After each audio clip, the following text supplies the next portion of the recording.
पहले राजपूत बीजेपी का एक तरह से वोट बैंक था, इसलिए किसान तो 80% बीजेपी के एंटी गया है। महेंद्र प्रताप जी उस वक्त टिकट की थोड़ी सी उन्होंने कहा मैं तो अपना स्वास्थ्य लाभ लूंगा, एक तरह से संन्यास ले लिया था। चलिए, इसका मतलब तो ये हुआ कि कांग्रेस को अब संगठन की जरूरत नहीं है, वो वोट दी। लेकिन इस बार फरीदाबाद में, पूरे हरियाणा में राजनाथ सिंह के दौरे कराए गए कि राजपूत सभा, राजपूत बरादरी में उनका अच्छा प्रभाव है। नहीं, कोई बाजी पलट जाएगी, कोई प्रभाव नहीं। आम आदमी ने चुनाव लड़ाए, ये चुनाव जनता का हुआ हरियाणा के अंदर। तो पहले हमारा शहर में ये था कि शहर से कम वोट मिलेंगी, शहर से अच्छी मात्रा में वोट मिली है। तो क्या शारदा राठौर वहाँ कमजोर पड़ गई? वो जो 1 लाख से ऊपर जीत का जो आंकड़ा है आपका, वो कुछ आपने गुना भाग जमा जोड़ घटा कुछ किया होगा। तो फरीदाबाद जिले में कम से कम जो मेरा अपना आंकड़ा है जमीनी सतह पर 1 और 2 लाख के बीच में हमारी जीत निश्चित है। चुनाव में मतदान के बाद अब हर राजनीतिक दल की जो नज़र है, जो निगाह है, जो आस है, वो लोकसभा चुनाव परिणाम पर है। लेकिन वो तो 4 जून को 7 बजे से शुरू होंगे और 12 बजे तक तकरीबन एक तस्वीर साफ आएगी। फिर भी लोकसभा चुनाव में राजनीतिक दल अपने अपने दल की जीत को लेकर के दावे भी कर चुके हैं और अब भी दावे कर रहे हैं। 25 मई की रात तक वो दावे मोटा मोटी थे, 26 को थोड़े से आंकड़ों के साथ आए, 27 को और आंकड़ों के साथ आए और अब 28 तारीख को ये आंकड़े और बड़े आंकड़ों के साथ हम सबके सामने आ रहे हैं। 29 तारीख को, फिर 30 तारीख को, आज 29 तारीख है। लोकसभा चुनाव के दौरान इस 29 तारीख को कांग्रेस क्या सोचती है, और कांग्रेस भी खाली फरीदाबाद में नहीं। आज हम हरियाणा राजपूत महासभा के प्रधान ठाकुर राजाराम जी से बात करेंगे। ठाकुर राजाराम जी की एक प्रोफाइल है। ये बल्लभगढ़ और पृथला विधानसभा क्षेत्र से अपनी चुनावी तैयारी कर रहे हैं। लोकसभा चुनाव से पहले ये जननायक जनता पार्टी में थे, जननायक जनता पार्टी के राष्ट्रीय सचिव भी रहे और फरीदाबाद जिले के अध्यक्ष भी रहे। जननायक जनता पार्टी को छोड़ करके इन्होंने कांग्रेस ज्वाइन की, भूपेंद्र सिंह हुड्डा को अपना नेतृत्व माना और भूपेंद्र सिंह हुड्डा ने इन्हें गुड़गांव लोकसभा का पूर्व मंत्री करण सिंह दलाल के साथ सह प्रभारी बनाया। करण सिंह दलाल गुड़गांव लोकसभा क्षेत्र के प्रभारी थे। तो ठाकुर राजाराम जिनसे हम बातचीत कर रहे हैं, ये गुड़गांव लोकसभा सीट से कांग्रेस के सह प्रभारी थे। ठाकुर साहब चुनाव लड़ चुके हैं, वो चुनाव के अब परिणाम आने हैं, लेकिन एक बार फिर हम उन मुद्दों को जानना चाहेंगे और उसकी भी एक वजह है हम क्यों उन मुद्दों को जानना चाहते हैं। इस चुनाव में जनता के क्या मुद्दे रहे जिन्हें विपक्ष ने उठाया? जनता के मुख्य तौर पर चाहे बेरोजगारी का मामला हो, चाहे अग्निवीर का मामला हो, चाहे महिलाओं का मामला हो, जो भी किसानों का मामला हो, जो भी ये मुद्दे थे, इन सभी को आदरणीय हुड्डा साहब ने बड़े गहराई के साथ जनता के बीच में पेश किया और जनता ने मन बनाया कि अब की बार हुड्डा सरकार के नेतृत्व में कांग्रेस पार्टी को हरियाणा में लाया जाए। और उससे पहले लोकसभा के अंदर अभी 25 तारीख को संपन्न हुए हैं चुनाव। तो फरीदाबाद जिले में कम से कम जो मेरा अपना आंकड़ा है जमीनी सतह पर 1 और 2 लाख के बीच में हमारी जीत निश्चित है। लेकिन 1 और 2 बहुत बड़ा डिफरेंस होता है। आप 1 में कहो या 2 में कहो, नहीं, 1 लाख से तो ऊपर ही ऊपर हमारी जीत होगी। 1 लाख से ऊपर ऊपर हाँ जी, चौधरी महेंद्र प्रताप जी की जीत होगी। बिल्कुल बिल्कुल बिल्कुल। ये फिर मैं एक बात कहना चाह रहा था कि अग्निवीर हुआ या जरूरतमंद को 1 लाख रुपए प्रतिवर्ष साल में देने की बात हुई कांग्रेस की तरफ से, इन सारे मुद्दों पर जनता में क्या रुख रहा था? अग्निवीर योजना थी जो, उस योजना को तो सिर्फ 4 साल की नौकरी थी। आदरणीय हुड्डा साहब ने उसको पूर्ण रूप से उठाया। और जो महिलाओं की बात है, 1 लाख रुपए की बात है, प्रति महीने 8,500 रुपये महिलाओं को सरकार आते ही मिलेंगे। और इस मुद्दे पर तो खुद कल जो है आदरणीय खट्टर साहब ने मीटिंग की है, उसमें माना है कि हमारी ये प्रेस कॉन्फ्रेंस में कि हमारी ये कमियां रही हैं। कमियां तो उन्होंने नहीं कहा, लेकिन उन्होंने ये जरूर कहा है कि वे अग्निवीर योजना में जो बच्चे ट्रेनिंग लेकर के आएंगे या 4 साल की नौकरी के बाद आएंगे तो उनको सरकारी नौकरी में प्राथमिकता देंगे। लेकिन चलिए हम इस बात को मानते हैं कि विपक्ष जिन मुद्दों को उठाए, सरकार उन पर अपनी प्रतिक्रिया दे या सरकार उन्हें माने, तो फिर ये लोकतंत्र की खूबसूरती है। नहीं, विशेष तौर पर बंसल साहब, चाहे युवाओं का मामला हो, बेरोजगारी का मामला हो, 2 लाख सरकारी पद खाली है।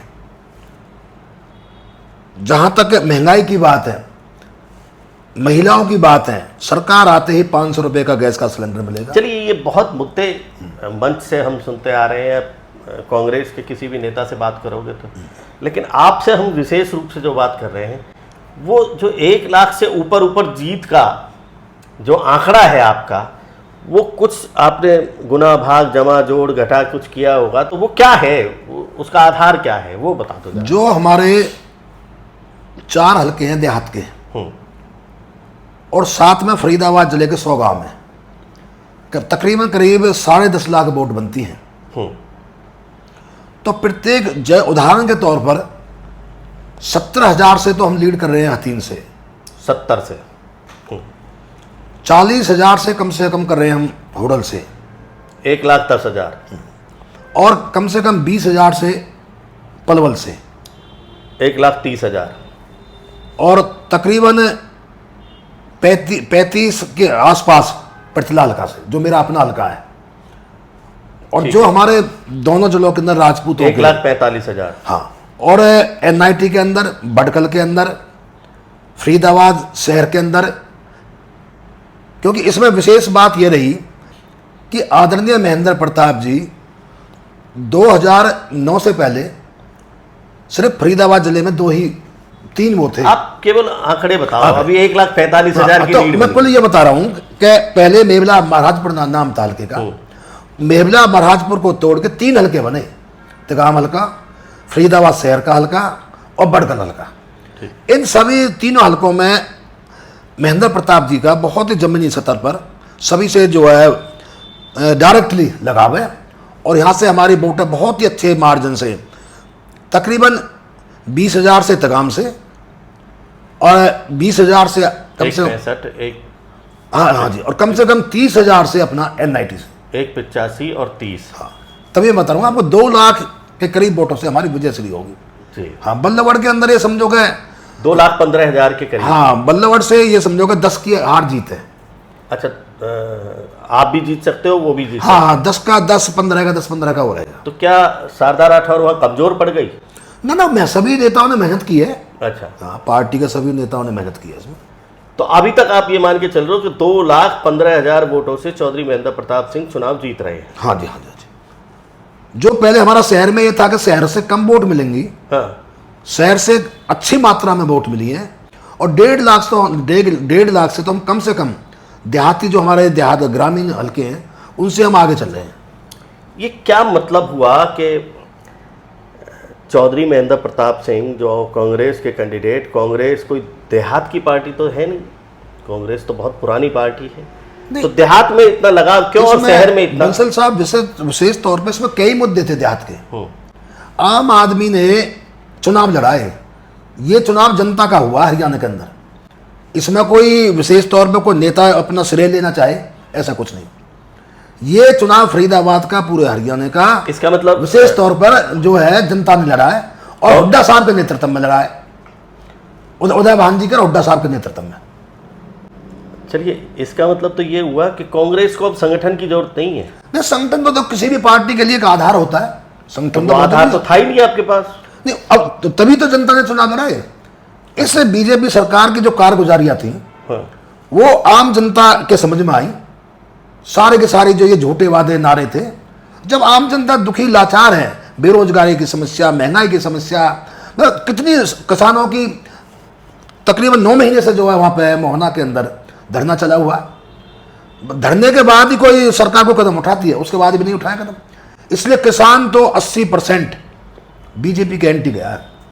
आप किसान कह रहे हैं या जाट कह रहे हैं? नहीं, किसानों में सभी आते हैं। किसानों में राजपूत भी आते हैं और ब्राह्मण भी आते हैं, सब बरादरी आती है किसानों में। तो चलिए, आप एक बहुत बड़ी बिरादरी के प्रदेश के अध्यक्ष हैं, राजपूत सभा के। इस बार राजपूतों का पूरे हरियाणा में किसकी तरफ ज़्यादा रुझान था? राजपूतों का मुख्य तौर पर, पहले राजपूत बीजेपी का एक तरह से वोट बैंक था। जब से यह रूपाला कांड हुआ गुजरात का, उसने हमारे वंशजों के लिए, हमारी बहन बेटियों के बारे में अपशब्द बोले। उससे राजपूतों में एक आक्रोश हुआ, चाहे उसमें उत्तर प्रदेश हो, चाहे गुजरात हो, चाहे मध्य प्रदेश हो। पिछले चुनाव में पद्मावती चल रही थी, इस बार पद्मावती। अब की बार यह मुद्दा चला है, यही हमारा हरियाणा में चला है। खुद मैंने प्रमुखता से मुद्दे को उठाया कि भाई बिल्कुल भी बीजेपी को वोट नहीं देंगे। जो बीजेपी पार्टी जिसको जो है, खुद राजनाथ जी को खुड्डे लाइन लगा दिया। जिन्होंने राजपूतों ने सारा के सारा, जब से पार्टी बनी है, बीजेपी को वोट दी। लेकिन इस बार फरीदाबाद में, पूरे हरियाणा में राजनाथ सिंह के दौरे कराए गए कि राजपूत सभा, राजपूत बिरादरी में उनका अच्छा प्रभाव है। नहीं, कोई बाजी पलट जाएगी। कोई प्रभाव नहीं। राजपूतों के 70 गांव में, 70 गांवों में खुद गया हूं। जब राजनाथ सिंह जी का प्रभाव ही नहीं है बिरादरी पर, तो फिर पार्टी उन्हें खुडेलाई नहीं लगाएगी, उन्हें कौन सा सिरासों पे बैठाएगी? आप लगाओ, 70 साल से राजपूत जो हमेशा बीजेपी को वोट देता है। अभी आपने कहा कि भाई राजनाथ सिंह जी को बीजेपी ने खुडे लाइन लगा रखा है, तो जब वो आप राजनाथ सिंह की बात ही नहीं मान रहे हो, तो फिर बीजेपी उनका क्या करेगी? नहीं, राजनाथ सिंह की बात कब तक माने? उन्होंने वीके सिंह जी का टिकट काट दिया। जो भी समाज के प्रमुख लोग थे, उन सभी का टिकट काट दिया, तो रोष है। उसके तुरंत बाद रूपाला कांड हो गया, तो सारी बिरादरी एक तरफा है। मैं विशेष तौर पर यहाँ की हरियाणा के कह रहा हूँ, बाकी जगह चुनाव हो भी लिया, यहाँ भी हो लिया।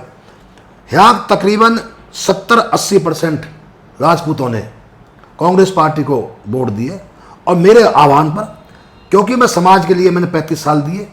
हमेशा समाज के कोई दुख सुख हो, कुछ भी हो, सुनपेड़ कांड हुआ समाज में, अभी हमारी बेटी निकिता तोमर का मर्डर हुआ, अभी मनोज भाटी जो बेचारा हमारा बेटा, हमारा भतीजा शहीद हुआ, उस पर मूर्ति पे विवाद था। मैंने जाकर खुद मैंने 3 दिन में लगाए, दोनों अपने समाज को समझाया, दोनों गांवों को, तब जाके उसकी जो है शहीद की जो प्रतिमा का अनावरण हुआ। इसी तरह समाज में कोई भी परेशानी आती है, चाहे फिरोजपुर की हो, चाहे हतीन में छायासा गांव हो उसकी हो, किसी भी, चाहे अपने यहाँ अभी एक कांड हुआ था शाजापुर, चांदपुर, कोई भी मुद्दा हो समाज का, कोई भी फैसला करना हो समाज का, सामूहिक फैसला हो, कोई दहेज का मामला हो, कोई भाइयों का विवाद हो, जमीनी विवाद हो, सभी को मैं बैठ कर दोनों पार्टियों का हाथ जोड़ के मैं उसको निपटाने का प्रयास करता हूँ। जी ठाकुर साहब, एक बात बताओ कि ये जो कांग्रेस में टिकट बंटवारे को लेकर झगड़ा हुआ था, और वो क्या पलवल और फरीदाबाद के बीच में कोई खाई पैदा हुई है इस दौरान? नहीं, ऐसी कोई खाई नहीं। दोनों जिले टिकट की जो बात थी, अब आपने जिक्र ही कर दिया। महेंद्र प्रताप जी उस वक्त टिकट की थोड़ी सी, उन्होंने कहा मैं तो अपना स्वास्थ्य लाभ लूंगा, एक तरह से संन्यास ही ले लिया था। फिर टिकट की बात दलाल साहब की आई, तो दलाल साहब ने भी प्रयास किया, सभी प्रयास करते हैं। हाईकमान ने सर्वे करवाया, सर्वे के अंदर महेंद्र प्रताप जी को 36 बिरादरी का जमीनी स्तर पर पार्टी ने माना कि इनका प्रभाव है, इसलिए उनको जो टिकट दिया गया। भाई करंदलाल जी का भी प्रभाव है, पलवल जिले के अंदर प्रभाव है, वो हरियाणा के एक तरह से उनको शेर माना जाता है, उन्होंने भी बहुत अच्छा कार्य किया। ये पार्टी का जो फैसला है, महेंद्र प्रताप जी सादगी के प्रतीक है, बहुत अच्छा उनका स्वभाव है, ईमानदार हैं। उनके 50 साल के जीवन में, मैंने तो हर दिन सभा में कहा है, आदरणीय महेंद्र प्रताप जी के 50 साल के जीवन में उन पर कोई दाग नहीं लगा सकता है किसी भी तरह का। उन्होंने रिश्वत तो बहुत दूर की बात है, किसी से भेंट तक नहीं ली, ऐसा उनका वो रहा है जीवन का। तो चलिए, उनका मंत्रीकाल भी यही रहा है, और उनका आम जीवन भी यही रहा है। बहुत बढ़िया।